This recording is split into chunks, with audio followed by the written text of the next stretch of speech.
بسم اللہ الرحمن الرحیم نحمدہ و نصلی علی رسولہ الکریم اما بعد۔ ایمانیات سے متعلق یہ پروگرام آپ حضرات کے سامنے ہے۔ ایمانیات سے متعلق گفتگو کرتے ہوئے اس میں اس بات کا تذکرہ جو ہے وہ بہت ضروری ہوتا ہے کہ کلمات کفر اور اس کے موجبات کا ذکر کیا جائے۔ اسی ضمن میں پھر جو ہے وہ بدعات، رسوم، رواج، غیر شرعی احکامات ان کا تذکرہ ہوتا ہے۔ تو ایمان اور کفر یہ دونوں آپس میں ضد ہیں، ایک دوسرے کے مد مقابل ہیں۔ مطلب کیا ہے مد مقابل کا؟ کہ ایمان ہوگا تو کفر نہیں رہے گا، کفر آ جائے گا تو ایمان نہیں رہے گا۔ اس لیے یہ بڑے نزاکت والی بات ہے اور بہت ہی احتیاط والی بات ہے۔ تو اس پر ذرا آگے اس سلسلے میں ہم قدر تفصیل سے گفتگو کریں گے کہ بعض دفعہ جو ہے وہ ایسی باتیں کہ لوگ اس کو کفر، فسق، فجور نہیں سمجھتے ہیں، دوسری طرف اس کا نتیجہ یہ ہوتا ہے کہ اس کلمے کے کہنے کی وجہ سے آدمی جو ہے وہ بہت دور نکل چکا ہوتا ہے۔ تو مختصر تعریف جو ہے وہ کفر کی یہ ہے کہ جو کچھ اللہ کریم کے طرف سے نبی اکرم صلی اللہ علیہ وسلم پر نازل ہوا اس سے انکار کرنا کفر ہے،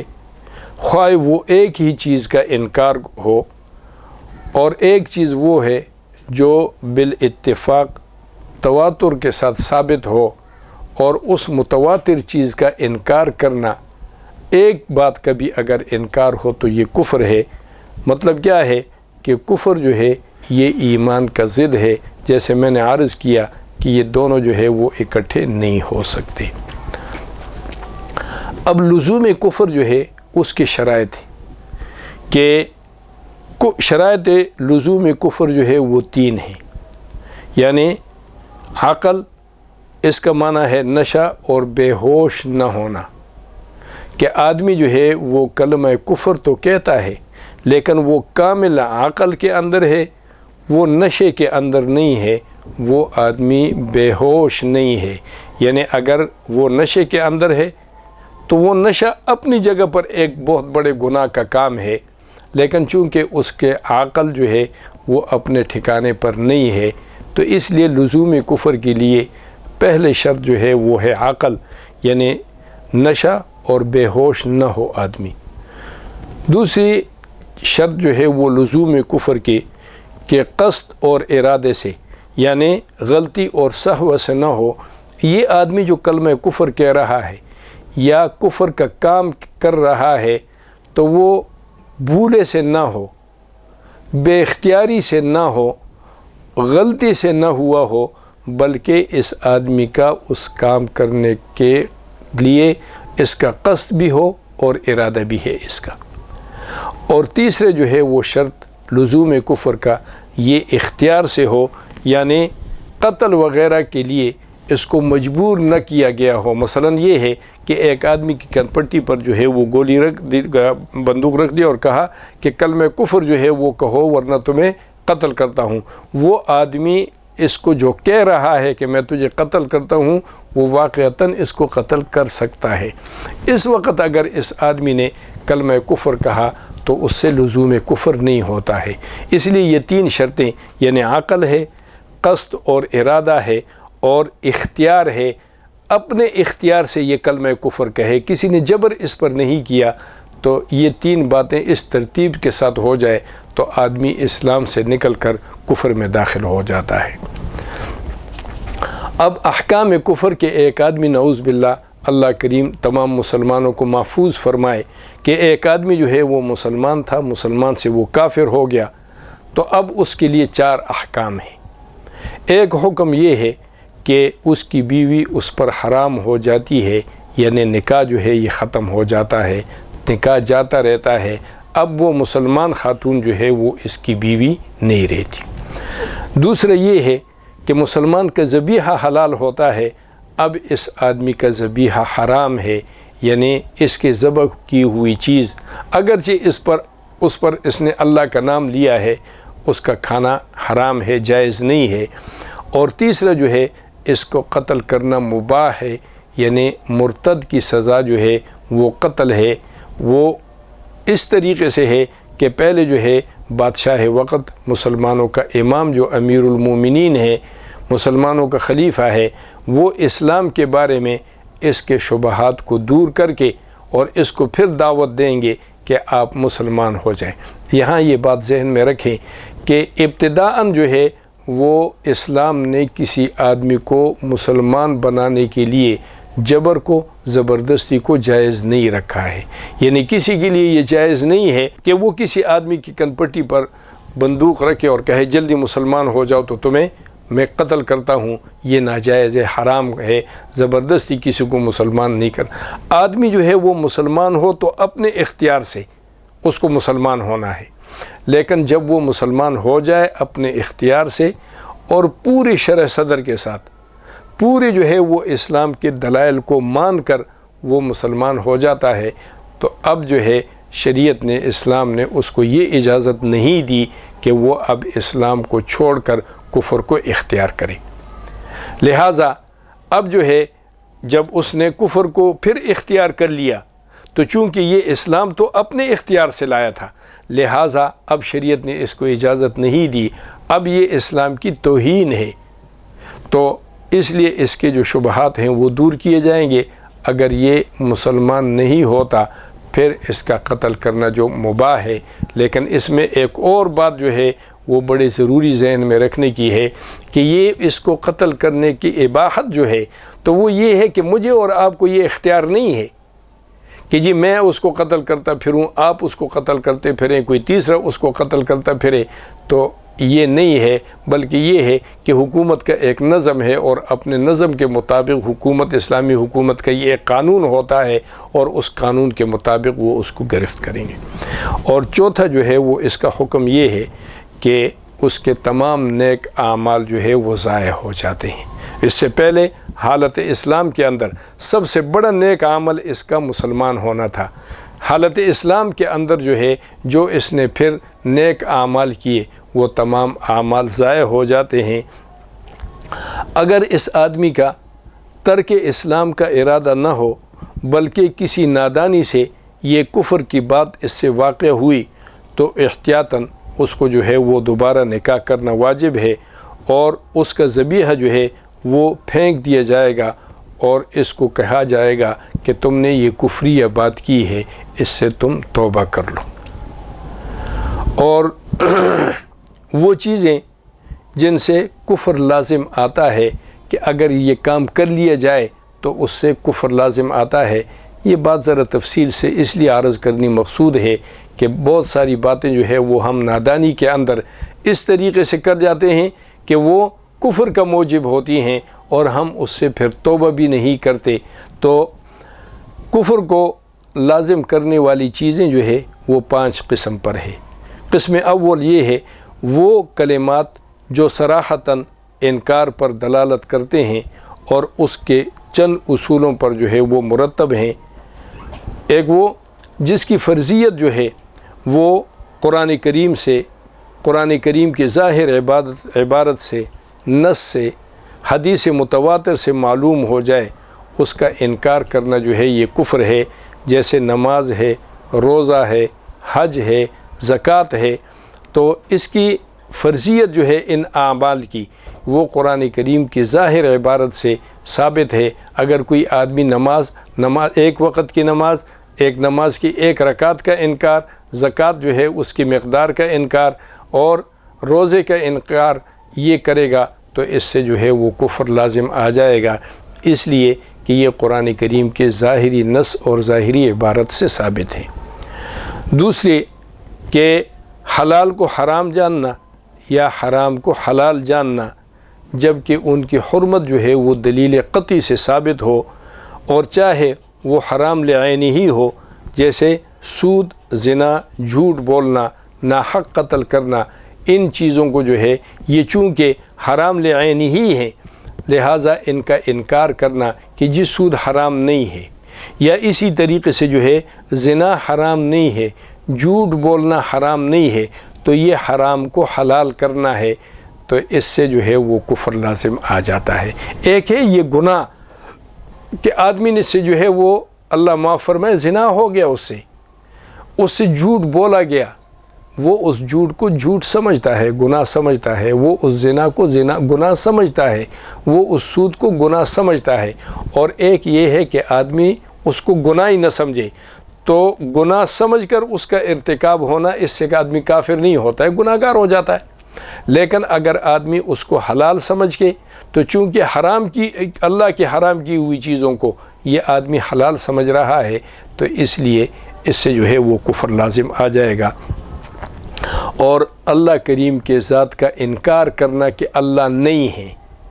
اللہ کریم نہیں ہے، اللہ کے ذات کا انکار کرنا یہ کفر ہے۔ اور اللہ کریم کے کسی صفت کا انکار کرنا، جیسے اللہ کریم کے تمام صفات ہیں جو اللہ کریم کے ناموں میں ہم پڑھتے ہیں، تو اس میں سے کسی صفت کا انکار کرنا، اور اللہ تعالیٰ کے کسی نام کا، چاہے اللہ کریم کے ذاتی نام ہو جیسے اللہ، اور یا صفاتی نام ہو جیسے الرحمن، الرحیم، الغفار، الستار، العلی، الکبیر، المقیت، الحسیب، جتنے اللہ کریم کے 99 جو ہے وہ صفاتی نام ہے، اس کا انکار کرنا یہ کفر ہے۔ اور چھٹی بات جو ہے وہ اللہ کریم کے لیے کوئی بری صفت جو ہے وہ اللہ کے کریم کے لیے ثابت کرنا، یا اللہ کریم کی اہانت کرنا، مثلا نعوذ باللہ یہ کہے کہ اللہ ظلم کرتا ہے، نعوذ باللہ، یا اسی طریقے سے بھائی بہن بیوی اور اولاد والا ہے کہ اللہ کریم کے بھائی ہیں، اللہ کریم کی بیوی ہے، اس قسم کی بات اگر کرے، یعنی کوئی بری صفت جو ہے یہ اللہ کریم کے طرف منسوب کرے، تو اس سے کفر لازم آ جاتا ہے۔ اور ایک جو ہے وہ یہ لزوم کفر جو ہے اس میں یہ ہے کہ اللہ کریم کے نام کی جھوٹی قسم کھانا، مثلا کسی کے مال پر جو ہے وہ جھوٹی قسم کھائی، یا اللہ کریم کو جو ہے وہ گواہ بنایا، یہ تمام چیزیں جو ہے کہ جھوٹی جگہ پر اللہ کریم کے غلط کام کے لیے اللہ کے نام کو استعمال کرنا، یہ اللہ کریم کے نام کی توہین ہے۔ مثلا یہ کہے کہ خدا کی قسم، یا خدا گواہ ہے، یا خدا جانتا ہے تو مجھے اولاد سے زیادہ پیارا ہے، تو یہ ایک نامعقول بات ہے۔ یا اب غلط بات پر جو ہے اس نے اللہ کریم کو گواہ بنایا، تو اس کے بعد ایسی بات اگر آدمی کہہ دے تو اس کو استغفار کرنا چاہیے۔ اور اللہ تعالیٰ کے قطعی احکام میں سے کسی حکم کا انکار کرنا، اور اللہ کریم کے ذات یا اللہ کریم کے صفات میں کسی کو شریک کرنا، مثلا یہ ہے کہ اللہ ایک نہیں ہے، ایک سے زیادہ خدا ماننا، یا کسی کو عالم الغیب ہونے کا دعویٰ کرنا، یا خود اپنے بارے میں یا کسی مخلوق کے لیے عالم الغیب کا، یا یہ ہے کہ اس کو ہر قسم کا اختیار ہے، جس کو چاہے وہ زندہ کریں، جس کو چاہیں وہ مار دیں، جس کو چاہیں وہ عذاب دیں، جس کو چاہیں وہ جنت میں بھیج دیں، یہ اللہ کریم کے مخلوق میں سے کسی کے لیے یہ صفت ثابت کرنا، اور فرشتوں کا انکار کرنا، اور کسی کتاب الہی اللہ کریم کی کسی کتاب کی ادنی جز کا انکار کرنا یا اس کی توہین کرنا، مثلا قرآن کریم کی کسی ایک سورت کا یا ایک آیت کا یا ایک جز کا جو ہے وہ انکار کرے تو یہ کفر ہے، اور یا اس کی توہین کرے، جیسے غلاظتوں میں لوگ جو ہے وہ قرآن کریم کو پھینک دیتے ہیں، اور کسی نبی کا انکار یا کسی نبی کی اہانت کرنا۔ کوئی بھی نبی ہے، حضور سرور کائنات صلی اللہ علیہ وسلم سے لے کر سیدنا حضرت آدم علیہ السلام تک جتنے انبیاء کرام ہیں، ان تمام انبیاء میں سے کسی ایک نبی کی توہین کرنا یا کسی نبی کے جو ہے وہ انکار کرنا یہ کفر ہے۔ اور تقدیر کا انکار کرنا یہ کفر ہے، مثلا بندے کو کہ یہ کام اس کی صلاحیت مجھ میں خود موجود تھی، میں خود اپنے افعال کا خالق ہوں، اللہ کریم کوئی خالق والق نہیں ہے، نعوذ باللہ ایسی بات کرے، یا کسی بندے کو جو ہے کہ میرے یہ کام جو ہے یہ تو فلاں کی وجہ سے ہوا، اس نے مجھے یہ قوت بخشی، یا اسی طریقے سے جو ہے یہ کہ خالق خیر الگ ہے اور خالق شر جو ہے وہ الگ ہے۔ مثلا اللہ کریم کو تو خالق خیر مانا جائے اور شیطان کو خالق شر مانا جائے کہ برائی یہ جو ہے شیطان پیدا کرتا ہے، نیکی اللہ پیدا کرتا ہے، تو چونکہ یہ دونوں چیزیں جو ہے وہ دنیا کے اندر وقوع پذیر ہوتی ہیں، اس لیے جب ہم وہاں پر بات کرتے ہیں ایمان مفصل میں تو وہاں ہم یہ بات کہتے ہیں والقدر خیرہ و شرہ من اللہ تعالی، تو خیر اور شر دونوں کی نسبت جو ہے وہ اللہ کریم کے طرف سے ہے یہ۔ اور اگر ایک آدمی جو ہے وہ اللہ کریم کو تو خالق خیر مانے اور شیطان کو خالق شر مانے تو یہ کفر کی بات ہے۔ اور 14ویں بات جو ہے وہ قیامت، حشر اور نشر کا انکار کرنا، مثلا مرنے کے بعد زندہ ہونا، یا حساب و کتاب، یا جنت اور دوزخ کا انکار کرنا، یہ جو ہے وہ کلمات کفر ہیں۔ دوسری قسم جو ہے وہ کلمات ہیں